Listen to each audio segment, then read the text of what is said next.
welcome to DeeResilient Voices of Growth. I'm Dee, and today's episode is deeply personal. We're going to talk about grief, something that touches us all in different ways.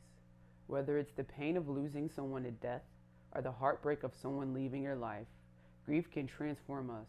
While it's hard to confront, I truly believe by sharing our stories, we begin to heal. So today, I'm opening up about two significant losses that, although different, feel deeply connected. The first happened over 22 years ago when I lost someone who loved and cared for me like a mother. Losing her was my first real experience with grief, and it left an imprint on my soul. Most recently, I went through a different kind of loss, one that wasn't due to death, but separation. My soulmate made the difficult decision to part ways as we struggled to balance life's joys with the weight of healing from our past and present traumas. Her decision left me with so many unanswered questions and emotions to process. She wasn't just a soulmate. She was my chosen family, my best friend, someone I never imagined not having in my life. You see, she came into my life when I wasn't even looking for love. I was at my lowest point during one of my darkest times in my life.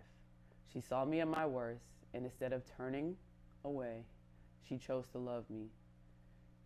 That kind of love is rare and precious. And even though we separated, the love we shared and the time we spent together left a lasting impact that I would carry with me forever.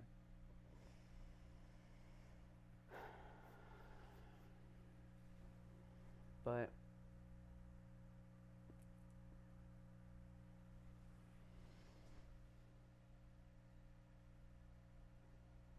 let's take a step back to my first loss.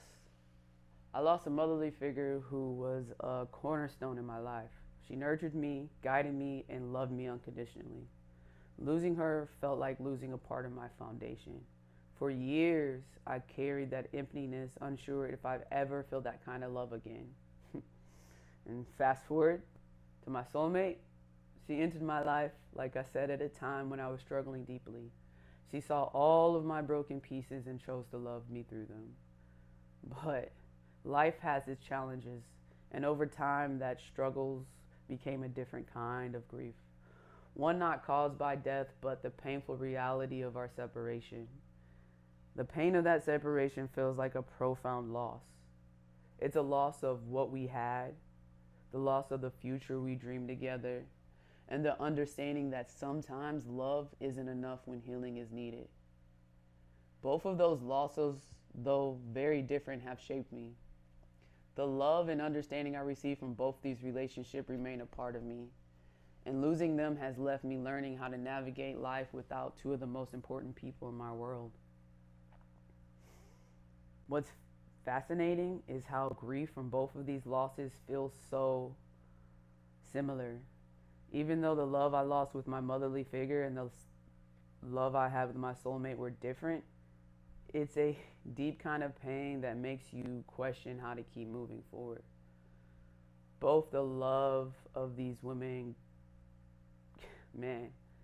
continues to shape who I am today. It took 22 years after losing my motherly figure to feel that kind of soul deep love I experienced with my soulmate. At first, after the loss, I wondered if I ever find someone who saw and loved me. And when my soulmate came into my life, she did just that. And now losing her, even though she's still in this world, brings a different kind of heartbreak. But it's a reminder that love, even when it changes or ends, doesn't disappear. It continues to live within us, and it gives us the strength to keep going. As an empath, I've always felt things deeply, both my emotions and those of the people around me. It can be overwhelming at times, but it is also a gift. My intuition, that inner voice, is what keeps me pushing forward. Even in the middle of a loss, I truly believe that the best is yet to come. Despite the pain, I trust that there is still so much love and light ahead. My intuition has guided me through both of these losses, and it reassures me that even though my soulmate and I are on separate paths now, the love we shared was real, and it was healing in its own way. My journey is far from over, and I know there are beautiful things waiting for me on the other side of this grief. Grief is something we all experience, and it's okay to let it shape us. Whether it's the death of someone we love or the end of a relationship, the pain is real and it's valid. But so is the love that came before the grief. That love doesn't just vanish, it stays with us, guiding us, reminding us of the deep connections we've had. If you're going through a loss right now, remember to give yourself time. Feel everything, the sadness, the confusion, the hurt. That's all a part of the process. And while the pain is very real, so is the hope. My intuition tells me that the best is yet to come, and I believe that is true for all of us. Thank you for being here with me today. If my story resonated with you, I'd love to hear from you. Reach out on social media, share your story, and let's continue to support each other through the highs and lows. We're all in this together. Stay tuned for the next episode of D Unwinds as I open up more on how I personally deal with grief and loss. And I'll see you next time on DeeResilient Voices of Growth's episode, Struggle to Strength, How Hard Times Shape Me. Until next time, take care of yourself, trust your intuition, and remember, you're exactly where you need to be. Keep growing and keep feeling. I'm out.